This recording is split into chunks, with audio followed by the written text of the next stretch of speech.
Hi guys, Mishtu hashtag Mishtu good morning. তো সকাল সকাল ভিডিও নিয়ে চলে এলাম। এবার তোমাদের একটা গল্প শোনাই। গল্পটা শুরুতে একটা মেয়ে, সে তার সুন্দর রাজপ্রাসাদে সংসার করছিল। সেই সংসার করতে করতে সে একটা রাজপুত্রর মতন সন্তান গ্রহণ করলো। সেই সন্তানকে কিছুদিন লালন পালন করলো। তার সংসারে কোনো ঝামেলা ছিল না, কারণ তাকে একটা রানীর মতন করে রাখা হতো। কারণ সে যাই হোক, সে একটা সংসারের আসলে একটা মাথা। কারণ সে কিছু হলেও সংসারে একটু ব্লগিং করে টাকা চালাতো। এবার তার জন্য তাকে রানীর মতন করে রাখা হতো। 5 বছর পর বা তার আগে থেকেই একটা রাবণ এলো তার জীবনে। সে এসে তাকে প্রবণতা দেখালো যে আমি তোমাকে রানীর মতন করে রাখবো, তুমি ওখানে কি করে আছো, ওরকম জায়গায় তোমার থাকার যোগ্য না, তুমি এতটা ওপরে মানে তুমি এত ওপরে যেখানে এত সুন্দরী, যাই হোক এইভাবে তাকে কাছে টানতো। রাবণ যেমন কাছে টানে, তো সেরকম তাকে কাছে টানতো। তারপর সে ভাবলো সত্যি তো, তাহলে কি আমি এই রাজপ্রাসাদ থেকে আমি চাকরানি হয়ে আছি? তো তখন তার মাইন্ডটা মানে দিমাগ ঘুরে গেল। সে তাহলে আমি ওই রাবণের কাছে গেলেই তাহলে আমি ভালো হয়ে থাকবো। তা সে রাবণই হোক যাই হোক, আমি আমার জীবনটাকে ভালোভাবে দেখতে হবে। কিন্তু সে যে এই কথাটা ভেবে এত বড় ভুলটা করলো সেই মেয়েটা, সেটা তার ব্যাপার। ব্যাস সে কী করলো, সেই সময় সেখান থেকে বেরিয়ে আসার জন্য সে একটা ফাঁদ পাতল যে আমি যদি বেরিয়ে আসি তাহলে হয়তো আমার স্বামী মানে তার হাজবেন্ড ভালো হয়ে যাবে, আমি সবার চোখে খারাপ হয়ে যাব। কারণ সে একটা সোশ্যাল মিডিয়া করতো, তো সেখানে সবাই চোখে আমি খারাপ হয়ে যাবো যদি আমি বেরিয়ে যাই। কারণ মেয়ের দোষ তো বেশি হয় নর্মালি যেটা। তো সে কী করলো, ওখান দিয়ে তার মা বাবা ভাইকে সঙ্গে নিয়ে সাপোর্ট নিয়ে সে সেই রাজপ্রাসাদকে বদনাম করে, তার স্বামীকে বদনাম করে সে সেই রাজপ্রাসাদ থেকে বেরিয়ে সে তার রাজপুত্রটাকেও রেখে দিয়ে, তার রাজপুত্রের কোনো দরকার পড়ে সেই সময়। কারণ সে ভেবেছিল যে আমি একটু স্বাধীন থাকবো, আমার পিছু টান থাকবে না, আমার তাহলে আমি এখন প্রেম করব কী করে, আমি তার সাথে সংসার করব কী করে, তাকে বিয়ে করব কী করে। কারণ সে ফ্যামিলি সেই রাজপুত্র সমেত তার মেয়েকে চায় না, তার জন্য সে রাজপুত্রকে রেখে এলো। তারপরে সে বেরিয়ে আসার পর তার স্বামী খুব কষ্ট পেয়েছে, কারণ সে তো সত্যিকারের মন থেকে ভালোবেসেছে, তাকে মাথার ওপর করে রাখতো, রানী করে রাখতো। তো সেখান থেকে সে অনেক কষ্ট পেয়েছে। তো তারপর সে কষ্ট সহ্য না করতে পেরে তার নামে অনেক পুলিশের কেস হলো, অনেক হ্যাপা সহ্য করতে হলো। তার জন্য সে কষ্ট সহ্য না করতে পেরে সে সোশ্যাল মিডিয়াতে এসে ভিডিও বানিয়ে দিয়েছে।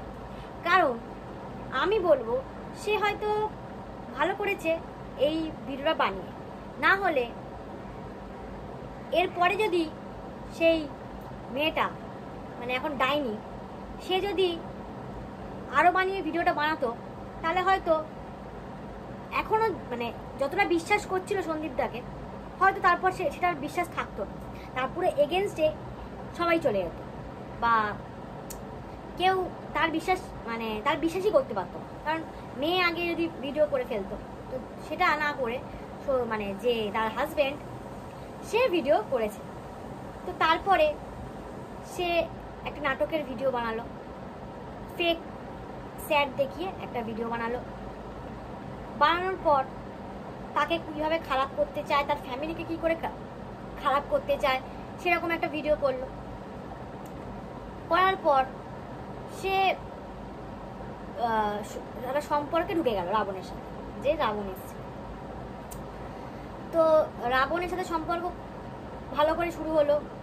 তার মা বাবা ভাই সবাই সাপোর্ট করলো যে হ্যাঁ এর সাথে সম্পর্ক করো। করতে করতে করতে করতে তারপরে আরেকজন এলো তাকে নাকি সাপোর্ট করতে, মানে যে এত বদনাম করাচ্ছে সে এলো, একজন এলো সাপোর্ট করতে, তার নাম হচ্ছে দালাল। দালাল সাপোর্ট করতে এলো, মন প্রাণ থেকে জান দিয়ে তাকে সাপোর্ট করলো, পুরো মানে জিরো থেকে শুরু থেকে সাপোর্ট করে গেল। কিন্তু এই যে যে মেয়েটা, মহিলাটা, মেয়েটাই বলবো, যে মেয়েটা রাবণকে হাত ধরে চলে এসেছে রাজপ্রাসাদ ছেড়ে, সে এতদিনে তার বরের হতে পারলো না, ভালো স্ত্রী হতে পারলো না, ভালো তারপর ভালো মেয়ে হতে পারলো না, যে ভালো বৌমা হতে পারলো না, অ্যান্ড ভালো মা হতে পারলো না। সে নাকি কদিনে আসা একজনকে তাকে কি করে বিশ্বাস করে নেবে, তাই তো তাকে কদিন কুকুরের মতন কাজ করিয়ে নিল। তারপর সে ভাবলো একে আমার দিয়ে কাজ করানো যাবে না, কারণ এ হচ্ছে বিশ্বাসঘাতকতা। কারণ সে তো মানে না নিজের জীবনটাকে ভালো বুঝলো না, না নিজের লাইফটাকে ভালো বুঝলো না, না কোনটা ভালো সংসার, না কোনটা খারাপ সংসার, কোনটা ভালো বর, কোনটা ভালো বয়ফ্রেন্ড বুঝলো না। তো সেখান থেকে সে ওই দালালের কাছ থেকে সরে এলো। আর দালালের তো মানে জিরো থেকে ছিল, তার মনে খুব কষ্ট হলো যে যার জন্য এত লড়াই করলাম, হ্যাঁ এগেনস্টে এত জনের সাথে লড়াই করলো মানে একা হয়ে, সেখান থেকে যার হয়ে লড়াই করলাম সে তো সরে গেল, কারণ সে তো সত্যিকারের বিশ্বাসঘাতক করে।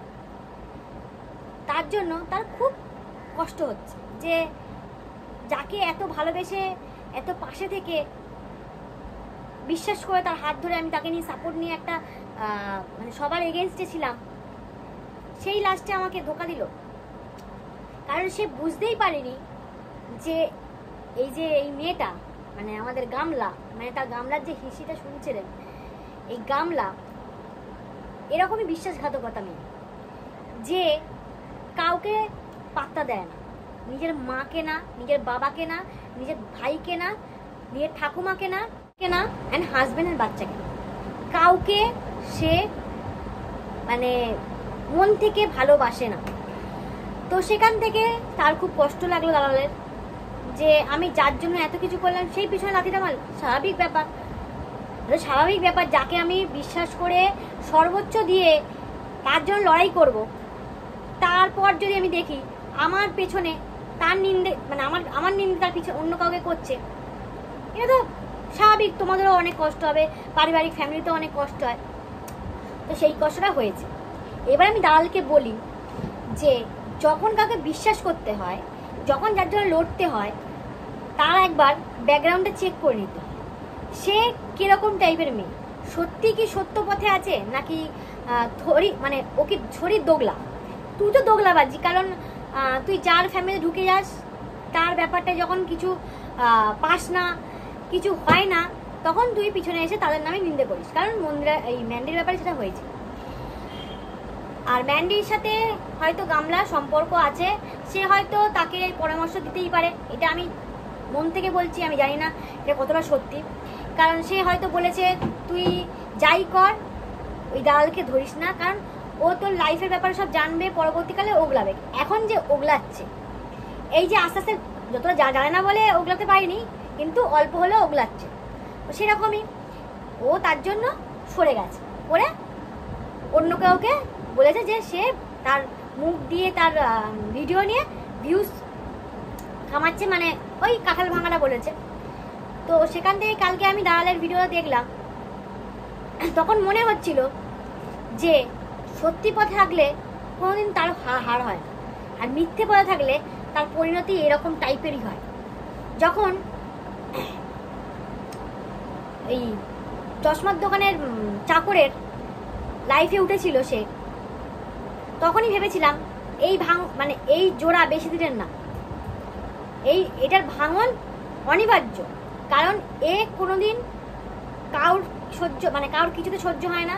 আর যে চশমার দোকানের যে চাকর, সে তো নোংরা থেকে নোংরা রকম মানুষ একটা, পটির যে পিঁপড়েগুলো হয়, পোকাগুলো হয়, ওর থেকেও নোংরা। তো ও যেমন স্বার্থ নিয়ে চলে, এও তেমন স্বার্থ নিয়েই চলে। তো সেখান থেকে বলি তোমাদেরকে যে সত্যের পথে থাকো, সত্যদিন জয় হবেই। আর মিথ্যের পথে থাকলে লাস্টে এরকম তার পিছনে গিয়ে ক্যাপ করে লাঠিটা মারে। তো যদি সীমাদিকে সন্দীপদার পিছনে, অন্য কারোর পিছনে সীমাদির নামে নিন্দে করে, সীমাদির তো একটু হলেও কষ্ট পাবে, কারণ সে প্রথম থেকে ছিল সন্দীপ দাস আর ব্যাকগ্রাউন্ড হয়ে, মানে এতদূর অব্দি এসছে সন্দীপ দা, এই যে জিত, কিন্তু প্রথম থেকে সীমাদি ছিল। তো সেখান থেকে বলি যে এই সন্দীপটা যদি তার পিছনে অন্য কাউকে মানে মানে কি বলে, মনের কথা বলে বা তার নামে নিন্দে করলে, তাহলে কি সীমাদির কষ্ট হতো না? নর্মালি কষ্ট হতোই। তো সে তার জন্যই এই দালালের মনে গামলা কষ্ট দিয়েছে। কষ্ট দেওয়ার রিজন আছে, এ যেমন দোকলা বাজ মেয়ে, এই যে গামলা, কারণ গামলা তো কাউকে পোছেই না।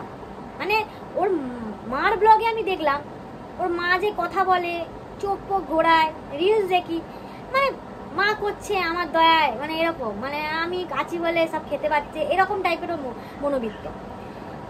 আর এর সাপোর্ট কি হয়েছে, এই যে দালাল। তো এ যদি মা বাবাকেই না পোছে, নিজের স্বামী বাচ্চাকে, শাশুড়ি শ্বশুরকে না পোছে, তো এ কদিনের যোগী যে একে পুজবে? সে তো মানে এতটাই অহংকার, নিজেকে বিরাট মাপের একটা মানুষ ভাবে গামলা। মানে আমি আছি বলে সবকিছু হচ্ছে, মানে যেমন শ্বশুর বাড়িতে বলে এসছে, এখানে বাড়ির বাড়িতে আবভাব দেখলেই মনে হয় কিন্তু যে আমি আছি বলে এইসব, মানে এত আবভাব, ড্রেস, জামা প্যান্ট পরা, খাওয়া দাওয়া, এইসব আমার জন্যে, মানে এরকমই ওর আবভাব। তো ও যখন নিজেকে এতটাই ওপরে ভাবে, তো এই 2 টাকার ডালকে কেন পুষবে, কেন ওর মানে ওর হয়ে ও ইয়ে করবে? কারণ ও নিজের ছেলেকে চায় না। এরা ছেলের জন্য লড়ছিল, কিন্তু ও ছেলেকে চায় না, এটা হচ্ছে মেন পয়েন্ট। তো সেখান থেকে যখন চায় না যে ও মানে ছেলেকে নিয়ে আসে, এদের প্রবণতাতে ছেলে করতো। ও যদি ছেলে চাইতো, তাহলে ছেলে যদি, মানে এরা যে জেতার কথা খুব বলছিল, আমরাই জিতবো, ছেলে আসবে। সেখান থেকে কই পাঞ্জাবি, মানে যখন কেনার কথাটা বললো যে আমি পাঞ্জাবির ওপর আঁকছি, তাহলে কিষাণু বাবার জন্য ছোট পাঞ্জাবি কিনবো, সেখানে আমি আঁকবো পাঞ্জাবিটা, কই সেটা তো বললো না। কারণ সে জানে ছেলে আমার কোনোদিন হবে না, আর ছেলে আমি চাইও না, গামলার এটা হচ্ছে মেন পয়েন্ট। শুধু এদের মানে সন্দীপদাকে জেতানোর জন্য, মানে এরকম হারানোর জন্যই, নিজে জেতার জন্যই বাচ্চাটাকে নিয়ে গেম খেলছিল, কিন্তু সে ছেলে চায় না। তো সেখান থেকেই বলতে হতো যে আমি একটা বাচ্চাদের কিষানোর জন্য একটা পাঞ্জাবি নিয়ে আসবে। এতদিন যেটা পাখা, জামা, আংটি, এগুলো নিয়ে খুব কৃষাণুর নাম করছিল, কিন্তু পাঞ্জাবির ব্যাপারে কিন্তু বললো না যে আমি কৃষাণুর জন্য একটা ছোট পাঞ্জাবি কিনবো, বা আমার শোনা হওয়ার জন্য ছোট পাঞ্জাবি কিনবো, সেখানে একটা আঁকাবো, এটা কিন্তু বললো না। বলে 2টো পাঞ্জাবি নিয়ে আসবে, কার জন্য আমি জানি না, ফোকলার জন্য হতে পারে, সমাজসেবা দাদার জন্য হতে পারে, বা বাবা ভাইয়ের জন্য, দাদার জন্য হতে পারে। তো সেখান থেকে ও যে নিজেকে এইভাবে একা করে দিল, ওকে কিন্তু সবাই স্বার্থের জন্যই ওখানে রেখে দিয়েছে। কারণ দালালের মুখে যা শুনলাম যে ওকে প্রথমে ওর মা বাবা নিজে পোছেনি, একমাত্র দালালি নাকি ওর পাশে দাঁড়িয়েছিল। সেখান থেকে ও যে টাকার প্রবণতা, লোভটা দেখিয়ে ওর বাপের বাড়িতে আছে, সেটা আমরা নর্মালি ভিডিও দেখলে বোঝা যায় যে ওরা টাকার লোভেই মেয়েটাকে কাছে রেখে দিয়েছে, আর কোনো রিজন নেই, মেয়েকে রাখার কোনো রিজন নেই, কারণ ওদের ফ্যামিলিটা একটু নড়বড়ে। তো সেখান থেকে একটা থোক টাকা সংসারের জন্য পাচ্ছে, তা বিরাট ব্যাপার ওদের কাছে, বিরাট। তো সেখান থেকে এই যে এই কাজটা করলো, তার হয়তো কষ্ট হচ্ছে, দালালের খুব কষ্ট হচ্ছে, তাই তো। এবার আমি আসি সমাজসেবা দাদা, সে নাকি কোনো ভিউজের জন্য, কোনো নাম ডাকের জন্য সে নাকি লড়ছিল না, সে নাকি জাস্ট ভালোবাসার খাতিরে লড়ছিল। তাহলে এত কিছু করার মানে কি? পিছন থেকে কেন লড়ছে? এই আমার দালাল বললো, একটা সত্যি কথাই বললো যে পিছন থেকে তারা লড়ছে কেন, কিন্তু আমাদের সমাজসেবিকা দিদি সামনে এসে সবার চোখে চোখ রেখে লড়ছে। সে চোর না যে সে চোখে চোখ রেখে লড়তে পারবে না, আর যে চোর সে কিন্তু চোখে চোখ রেখে লড়ে না। তা সে চোরটার মানে হলো তার গাড়ির যে নামটা আছে সেই তার নামে না, অন্য কারোর গাড়ি নিয়ে এসে সে লোককে দেখাচ্ছে আমার গাড়ি।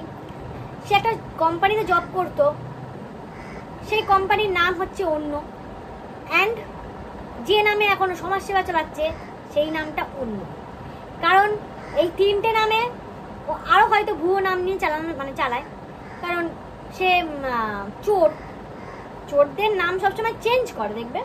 মানে আমি আমার নাম দিয়ে আমি রিভিল করবো না, কারণ আমার নাম দিয়ে রিভিল করলে তো আমি ধরা পড়ে যাবো। তো সেখান থেকে সে নাম রিভিল করে না, সে যেখানে যেখানে যায় সেখানে সেখানে সেরকম একটা নাম করে সে সমাজসেবা করুক, সেখানে অন্য নাম। সে একটা কোম্পানিতে জব করছে, সেখানে একটা অন্য নাম। আর যে মানে ইয়ে করছে, মানে যখন তার মানে গাড়ি বাড়ি হয়তো কিনেছে বা অন্য কারোর গাড়ি, সেটাতে অন্য নাম, আমি জানি না গাড়িটা কার, গাড়িটা কোম্পানি শুনছিলাম। তো যে চোর হয় সে কোনোদিন নাম রিভিল করে না, ফেস রিভিল করে না, তার পরিচয় রিভিল করে না, তার বাড়ির অ্যাড্রেস রিভিল করে না, যে চোর হয়।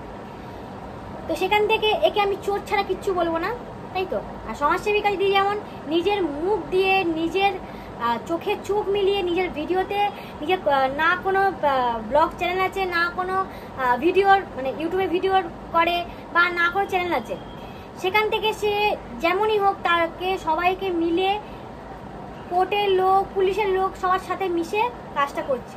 তাহলে একে চোর বলা যায় না। এ তাহলে সত্যের পথে আছে বলেই সে এখনো বুক বাজিয়ে সে কাজ করছে, আর এ হচ্ছে সত্যের পথে নেই বলে সে পিছনে গিয়ে কাজটা করছে, তাই তো।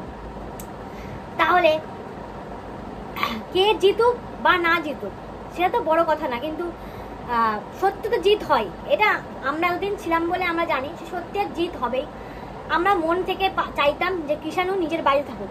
হ্যাঁ, অনেকে বলবে তার মার কাছে গেলে কি ক্ষতি হতো, মা মার মতন হলে তাহলে বাচ্চা মার কাছে গেলে কোনো ক্ষতি হতো না।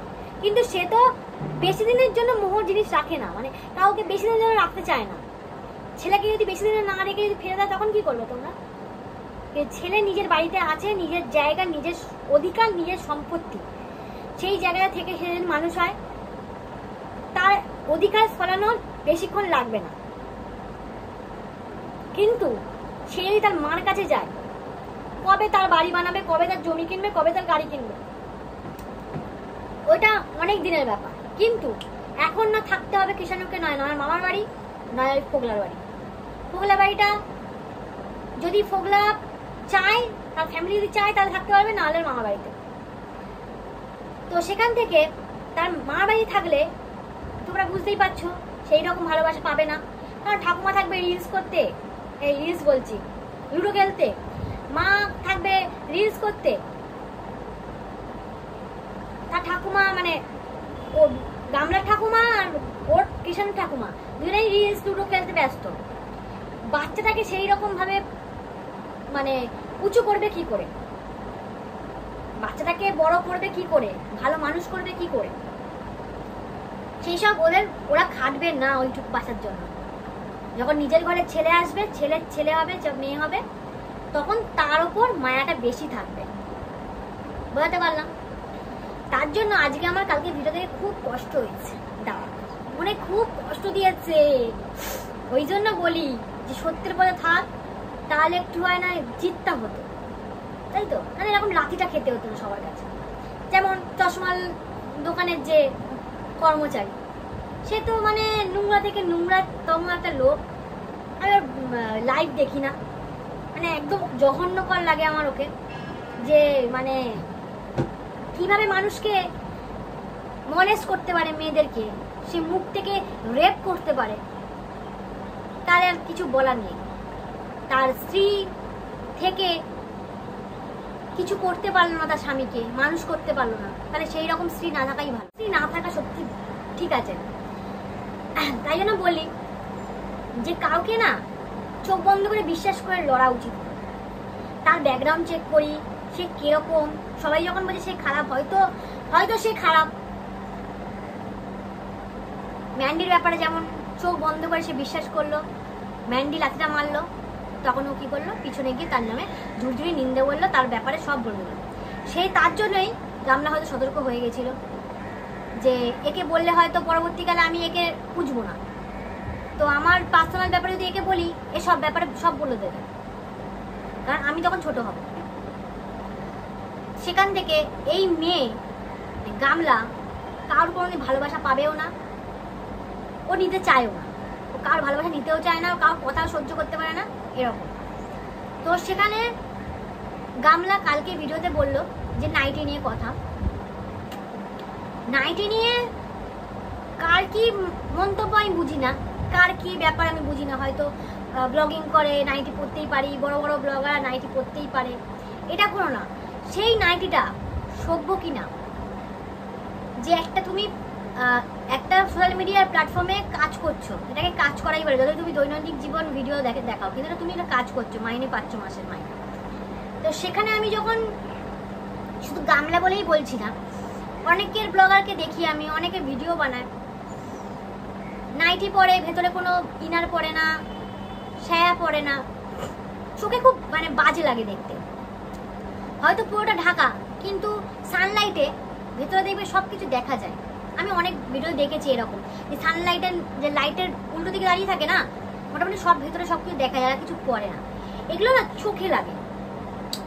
তার জন্য গামলাকে কেউ কিন্তু মানে বাজেভাবে কিন্তু কেউ কিছু বলেনি, ভালোভাবে বুঝিয়ে বলেছে, মানে এই ব্যাপারটা উঠেছে, কিন্তু সে কিন্তু ওর মাইন্ডটা এতটাই নোংরা, সে কিন্তু সেটাকে খারাপভাবেই নিয়েছে, তার জন্য সবাইকে টোন মারার মতন ট্যাগ লাইনটা দিয়েছে। ও দেখালো যে আমি নাইটির বাঞ্চ কিনলাম, মানে জুতোর বাড়িটা মারলো এরকম করে, বোঝালো যে তোমার নাইটি নিয়ে এত কথা বলছো, আমি নাইটির বাঞ্চ কিনেছি, আর কত কি বললো, আমি নাইটির বাঞ্চ মানে কিনলাম, যত ইচ্ছা বলো, যা ইচ্ছে করো, যা ইচ্ছে করো, আমি শুনবো না, ঠিক আছে? আমার কোনো কান থেকে কোনো কথা ঢুকবে না, আমার মতন আমি ভিডিও বানাবো, তোমার যা ইচ্ছে করো, কারণ আমি তো এইসব ব্যাপারে নাকও গলাই না, মানে আমার দরকার পড়ে না, তাই তো? ও এইটাই ভাবে, ওই জন্য তোমাদের মানে আমাদেরকে জুতোর বাড়ি মারার মতন একটা নাইটির বাঞ্চ রেখে দিল, আমি নাইটি পরবো। তাহলে ও কিরকম মেয়ে যে দাঁড়ালের কথাই শোনে না, শাশুড়ি শ্বশুর বরের কথা শুনবে? তাহলে কি বুঝলে গল্পটা কেমন লাগলো? প্রথম গল্পটা এটাই হচ্ছে মানে মেন গল্প, যেটা ও পুরো উল্টো বানিয়েছে, যে ওকে শ্বশুর বাড়িতে অত্যাচার করা হতো। অত্যাচার করলে ভিডিও যখন করতো সেই সময় তার মুখের ভঙ্গিমা, মুখের হাসি কোনো দিক দিয়ে কিন্তু মিথ্যে হাসি ছিল না, ও যখন হাসতো মন থেকেই হাসতো। তার যদি সংসারে এতই ঝামেলা থাকতো তাহলে এতটা মন থেকে হাসতে পারতো না, এতটা খুশি থাকতে পারতো না। তাকে কোনো কমতি কিছু দেওয়া হয়নি, তো তাকে সিকিম ঘুরতে নিয়ে গেছে, ড্রেস ভালো ভালো ড্রেস পরেছে, সোয়েটার পরেছে দামি দামি, কই কমতি তো কোনো কিছু হয়নি। সে তাহলে হঠাৎ করে কমতিটা কি দেখাচ্ছে? তো তাহলে এটাই বোঝালাম তোমাদেরকে। চলো, ভিডিওটা ভালো লাগলে প্লিজ লাইক কমেন্ট শেয়ার করে দিও।